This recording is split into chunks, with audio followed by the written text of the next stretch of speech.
यहाँ पे तशरीफ रखिए। जी। अरे ये पेंट मुझे दे दीजिए।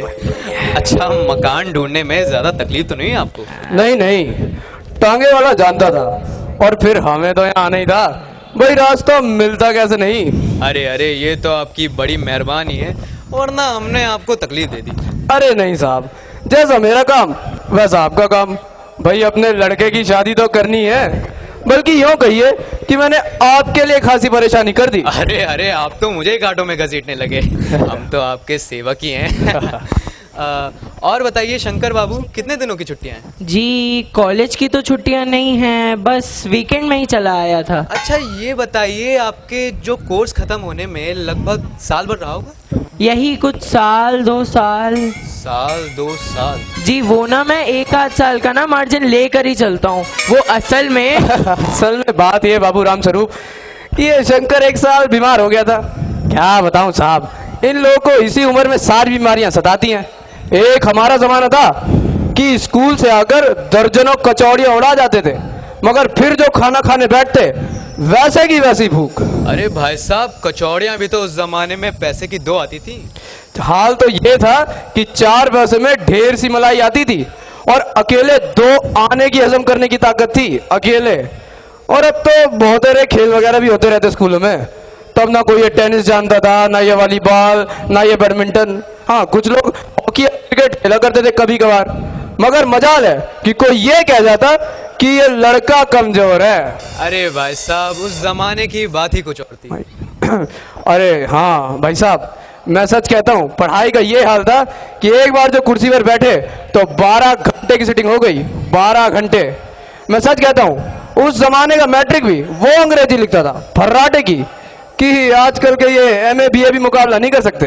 हाँ भाई साहब, ये तो आपने बिल्कुल सही। माफ कीजिएगा बाबू राम स्वरूप, उस जमाने की जब याद आती है ना, तो अपने आप को जब्त करना जरा मुश्किल हो जाता है। अरे भाई साहब, वो तो एक रंगीन जमाना था, रंगीन जमाना।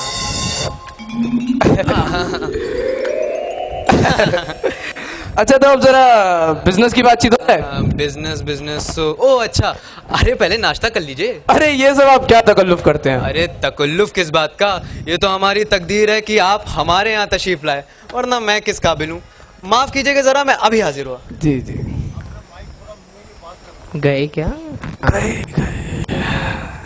बाबूजी, इस बार मेरी शादी हो जाएगी ना? हाँ हाँ। बाबूजी इस बार अरे तुझे अपनी शादी की बड़ी है, घर तो देख इनका, हैसियत देख। घर से तो हैसियत अच्छी लगती है, और आदमी भी भला लगता है। अब बस पता चले लड़की कैसी है।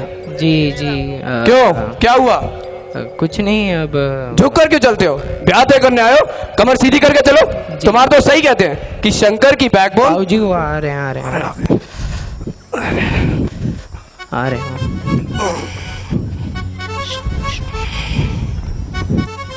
अरे आखिर आप माने नहीं। लाइए बेट मुझे दे दीजिए। अच्छा ये बताइए, आपको विलायती चाय पसंद है हिंदुस्तानी? अरे नहीं साहब, मुझे आधा दूध और आधी चाय दीजिए, और जरा चीनी ज्यादा डालिएगा। लाइए लाइए। भाई वैसे मुझे तो यह नया फैशन पसंद नहीं। एक तो चाय में वैसे इतना पानी होता है, ऊपर से फिर चीनी भी नाम के लिए डाली जाए तो जायका ही क्या रहेगा। हाँ भाई साहब, क्या बात कही आप। जी सुना है सरकार अब ज्यादा चीनी लेने वालों पर भी टैक्स लगाएगी। भाई सरकार जो चाहे सो कर ले, मगर अगर आमदनी करनी है तो सरकार को सिर्फ एक टैक्स लगाना चाहिए। अच्छा, और वो किस पे? खूबसूरती पर टैक्स। अरे मजाक नहीं जनाब, ये एक ऐसा टैक्स है कि देने वाला चू भी ना करेगा। हाँ बस शर्त यह है कि हर औरत पर यह छोड़ दिया जाए कि वो अपनी खूबसूरती के स्टैंडर्ड के माफिक अपने ऊपर टैक्स तय कर ले। फिर देखिए सरकार की आमदनी रातों रात कैसे बढ़ती है। वाह वाह वाह वाह, क्या खूब सोचा है आपने। वाकई आजकल के जमाने में ये खूबसूरती का सवाल बेडब हो गया। अरे भाई साहब, हमारे जमाने में ये खूबसूरती का सवाल ही कहाँ उठता था। कभी नहीं जनाब, कभी नहीं। और आपका क्या ख्याल है शंकर बाबू?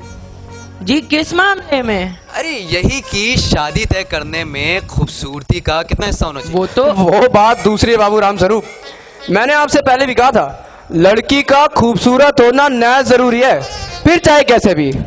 चाहे पाउडर लगाए, चाहे ब्यूटी पार्लर जाए, बाबूजी वो बूटी नहीं वो ब्यूटी होता है। हाँ हाँ जो भी है भाई, बात यह है कि हम आप तो मान भी जाए, मगर ये घर की औरतें तो राजी नहीं होती।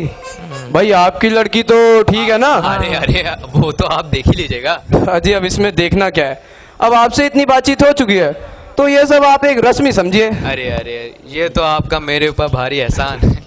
अच्छा, और जन्म पत्री तो मिली गई होगी? अरे जी, जन्म पत्री के मिलने में कौन सी बड़ी बात है, ठाकुर जी के चरणों पर रख दिया है, अब खुद ब खुद मिला हुआ समझिए। ये ठीक कहा आपने, बिल्कुल ठीक। लेकिन हाँ, ये जो मेरे कानों में भनक पड़ी है ये तो गलत है ना? क्या? ये पढ़ाई लिखाई के बारे में? जी हाँ साहब, साफ बात है, हमको कोई ज्यादा पढ़ी लिखी लड़की नहीं चाहिए भाई, कोई मेम साहब तो रखनी नहीं। और फिर कौन भुगतेगा इनके नखरों को? हाँ, हद से हद हो तो मैट्रिक पास हो। क्यों शंकर? जी हाँ, कोई नौकरी तो